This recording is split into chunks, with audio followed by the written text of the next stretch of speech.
പതാകയിൽ വീശിയ കുളിർക്കാറ്റേ, തീനാവുകളാൽ പറന്നിറങ്ങിയ ധീരോദാത്തതയേ, വരണേ തിരുസഭയിൽ ഇനിയും തീവിതറാ പുതിയൊരു അഭിഷേകം തരണേ പ്രേഷിതരിൽ.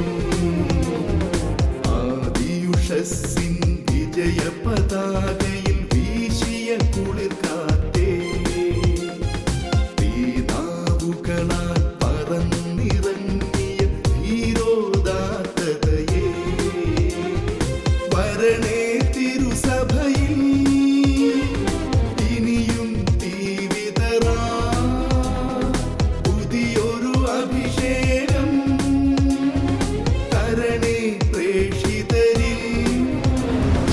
ഏകരക്ഷകനാമേശുവിനെ സധീരം പ്രഘോഷിപ്പാൻ പാവന റൂഹാ നീയരുളണമേ വീണ്ടും പെന്തക്കുസ്താ.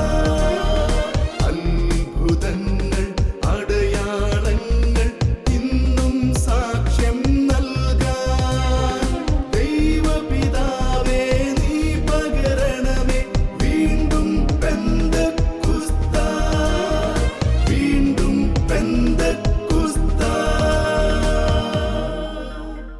വീണ്ടും പെന്തക്കുസ്ത. ജ്ഞാനത്തിൻ്റെ പുസ്തകം 9-ാം അധ്യായം 16-17 വചനങ്ങൾ. ഭൂമിയിലെ കാര്യങ്ങൾ ഊഹിക്കുക ദുഷ്കരം, അടുത്തുള്ളതുപോലും അധ്വാനിച്ചു വേണം കണ്ടെത്താൻ. പിന്നെ ആകാശത്തിലുള്ള കാര്യങ്ങൾ കണ്ടെത്താൻ ആർക്ക് കഴിയും? അങ്ങ് ജ്ഞാനത്തെയും അങ്ങയുടെ പരിശുദ്ധാത്മാവിനെയും ഉന്നതത്തിൽ നിന്ന് നൽകിയില്ലെങ്കിൽ അങ്ങയുടെ ഹിതം ആര് അറിയും? ജ്ഞാനം ഭൂവാസികളുടെ പാത നേരെയാക്കുന്നു. അങ്ങേക്ക് പ്രസാദമുള്ളവ അവരെ പഠിപ്പിച്ചു അവർ രക്ഷിക്കപ്പെടുകയും ചെയ്തു. ദൈവമക്കളെ, പെന്തക്കോസ്തായുടെ തിരുനാളുകളിലേക്ക് നാം ഒരുങ്ങുന്ന ഈ ദിവസങ്ങൾ, ഈ സമയത്ത് പെന്തക്കോസ്തായുടെ എല്ലാ അഭിഷേകവും ഉണ്ടാകട്ടെ. പരിശുദ്ധാത്മാവ് നിറയട്ടെ. പരിശുദ്ധാത്മാവ് നിറയുമ്പോൾ ദൈവഹിതം നമുക്കറിയാൻ പറ്റും. നമ്മെക്കുറിച്ചുള്ള ദൈവ പദ്ധതി അറിയാൻ പറ്റും. ഒരിക്കൽ അണക്കരയിൽ ആദിസ്നേഹ ശുശ്രൂഷകൾ തുടങ്ങുന്നതിന് മുമ്പ് കുറച്ച് മനുഷ്യർ മാത്രമേ ഉള്ളൂ. അപ്പോൾ അന്ന് ഒരു 10, 2000-ഓളം 3000-ഓളം പേരുള്ളൂ. ഇന്നൊരു 10, 25,000, 30,000 പേര് ഒരുമിച്ച് കൂടാറുണ്ട്. അപ്പോൾ ഒരു ദിവസം ഇങ്ങനെ ഞാൻ പ്രാർത്ഥനയിരുന്നപ്പോൾ പരിശുദ്ധാത്മാവ് എന്നോട് പറഞ്ഞ്, നീ ഇറങ്ങി ഈ സെൻറ്റർ മുഴുവൻ ഒന്ന് വെഞ്ചരിക്കുക. എന്നിട്ട് അതിൻ്റെ വാതിലുകളെല്ലാം എല്ലാ ഗേറ്റുകളിലും എന്നിട്ട് പറഞ്ഞു, എന്താ ഒരു ഒരു തടസ്സം മാറാൻ പോവാണ്. അപ്പോൾ അരൂപി എന്നോട് ഇങ്ങനെ പറയും. അപ്പം ഞാൻ ഇറങ്ങിയിട്ട് ഞാൻ പെട്ടെന്നൊരു 1.5 മണിക്കൂർ നീണ്ടു നിൽക്കുന്ന വലിയൊരു വെഞ്ചരിപ്പ് നടത്തിക്കുമ്പോൾ പരിശുദ്ധമായിട്ട് പറഞ്ഞേ, ഇന്ന് പെട്ടെന്ന് തന്നെ പന്തലുകളും മറ്റ് ക്രമീകരണങ്ങളും നടത്തിക്കൊള്ളുക. അടുത്ത ആദിശനിയാഴ്ച മുതൽ ആളുകൾ അല്ല, പബ്ലിസിറ്റിയൊന്നുമല്ല, ഞാൻ മറ്റ് പബ്ലിസിറ്റികളൊന്നുമല്ല. എൻ്റെ പ്രിയപ്പെട്ട സഹോദരങ്ങളെ, ഞാൻ കാണുന്നത് പിന്നെ ഒരു മിറക്കിളാണ്. ജനം ലോകത്തിൻ്റെ വിവിധ ഭാഗങ്ങളിൽ നിന്ന് വന്നിട്ട് ഞാവത്തോട്ടൊന്ന് കയറുകയാണ് വചനം കേൾക്കാൻ ആദിശനിയാഴ്ച ദിവസങ്ങളിൽ.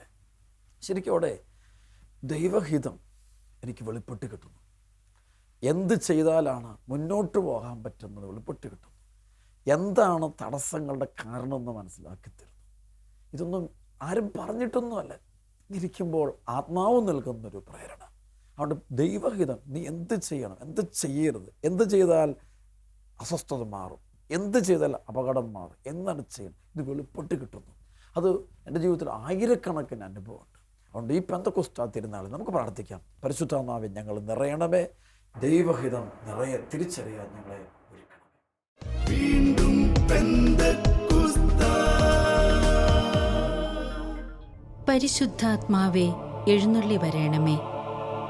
അങ്ങേ ഇഷ്ടദാസിയായ പരിശുദ്ധ മറിയത്തിൻ്റെ ശക്തമായ മാധ്യസ്ഥതയാൽ തിരുസഭയിലേക്ക് അഗ്നിനാവുകളായി വീണ്ടും വന്നു നിറയണമേ.